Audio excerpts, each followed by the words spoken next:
This is an introductory video to a series as part of a course on early Christianity. Now, I'm going to give some definitions of terms in a moment and kind of what this course is really all about. But just as a quick summary, think about us taking the time from the New Testament and asking what happened all the way up to basically the Reformation. But our focus will really be those earliest Christian centuries and then tracing some of the key developments that happened after that into the Middle Ages. Now, why would anybody interested in a course like this? I'm glad you asked. I believe that this is the most important course that anyone could take in their entire theological career. And I realize that's a bold claim, because after all, I shouldn't claim that this course is the most important subject. I mean, I'm Protestant, the Bible's always going to win there. There's many important subjects that are indispensable, pastoral care, preaching, all the things that really go into a theological education, all have a viable claim as to being utmost importance. But this course is the one place where we really trace the development of the key core doctrines, the things that define what makes Christianity Christianity. I mean, who was Jesus and what happened to his followers? What about the Bible itself? The canon? Where did it come from? Who put it together? And which came first, the church or the scriptures? You see, not so easy questions.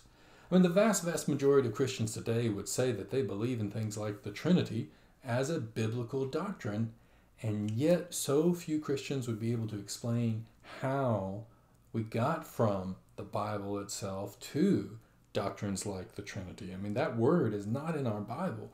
So of all of these incredibly important foundational tenets of our faith, this is a course that covers those and asks where they arose and why, and who are the major influencers, and what can we learn from them. So yes, I unapologetically claim this is the most important course of study you can take in your theological career. So I'm glad you're going to follow along on these videos. I'm looking forward to our interaction, and I think that we're going to be surprised at some of the things we learn together in this series.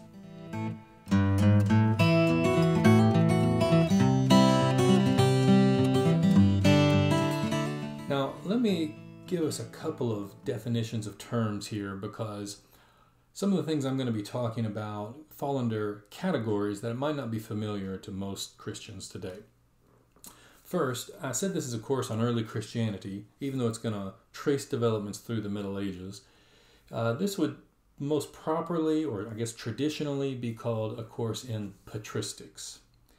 Now, patristics comes from the Greek and Latin word for father, because much of what you'll hear us talking about in here is a study of the church fathers, as they're called. And right there, we do have a question that arises, because why are they all fathers? Where are the mothers? And the answer is, it's complicated. We are going to be reading some of the women from the early church, but there weren't many who wrote. The idea of a church father has to do with the person's official role, the teachers of the church, and in particular, the bishops of the ancient church came to have that title of father, much like you would call a priest father today, or like the Pope is called in Latin Papa. Well, in the ancient church, many people would have called their bishops Papa, Pope, Father. And so when we study the official teachings of the early church, that's why that patriarchal language gets associated with it.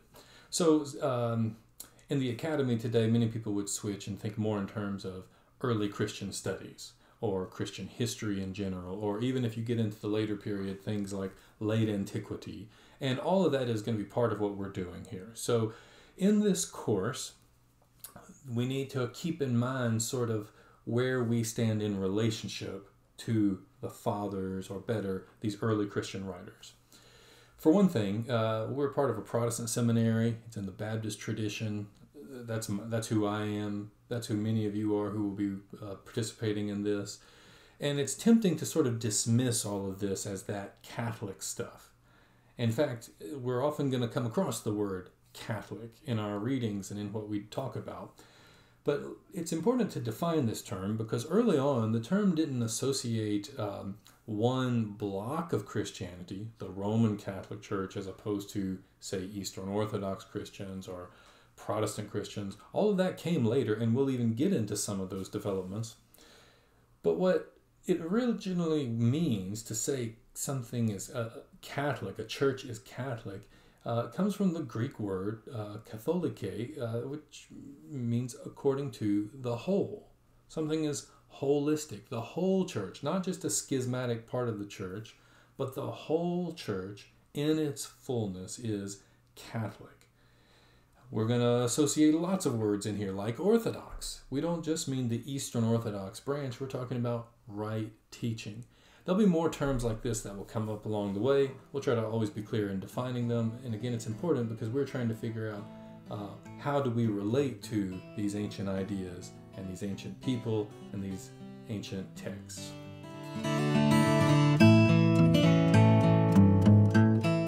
Okay, one more preliminary word about studying ancient Christianity in this format. When you think about ancient Christians, the ancient church had a strong emphasis on community and koinonia and fellowship and communion. And there was a relational, personal, incarnational, sacramental element to virtually everything that they talked about. So it's going to be a little strange for us to be doing this kind of learning in this kind of way. But I think we can make it work. One of the challenges will be for us to care about this as much as the ancient Christians do. I mean, why study all of this stuff? Well, much of this is caught more than taught. It's an exercise for our souls as much as it is an academic experience for our minds. At least, I think that's how the ancient Christians would want us to engage this. So, while it's perfectly okay for someone to take a course like this as a pure matter of history, this is important history, many will be taking this course as part of their preparation with seminary, preparation for future ministry, and this course covers the content, as I said, the core content of our faith. And I think if you will allow it, you'll allow this material to infiltrate your thinking and maybe even transform your imagination to where these ideas and these concepts aren't just dry, dusty old doctrines that we pulled out of a textbook. Instead, you're going to be interacting with saints, allegedly, and you're going to be having a chance to allow these ancient doctrines, these ancient practices, become a part of your imagination and part of your way of thinking and part of your training and your discipline. So I hope that you'll give this a shot. One of the earliest texts that we are going to look at is the Didache. It means the teaching. And in the teaching, a text written maybe around 100, there is a claim in there that every Christian should pray the Lord's Prayer 3 times a day. When I teach this class in a classroom, at the beginning of every class, I have us pray the Lord's Prayer together. Now, if I were you, since you're going to be engaging with these ancient Christians, maybe you ought to just try out their advice. And maybe before every reading and before every interaction with this material, maybe stopping and saying the Lord's Prayer, recognizing that it's not just your prayer. You're not praying to my Father, but to our Father who art in heaven. And by doing this, maybe you'll feel more of a sense of communion and participation and engagement with all that's been going on in Christian history for now 2 millennia. So I hope you give this a shot. I look forward to our interaction, and I think you're going to really find this a good experience as we go through these videos together.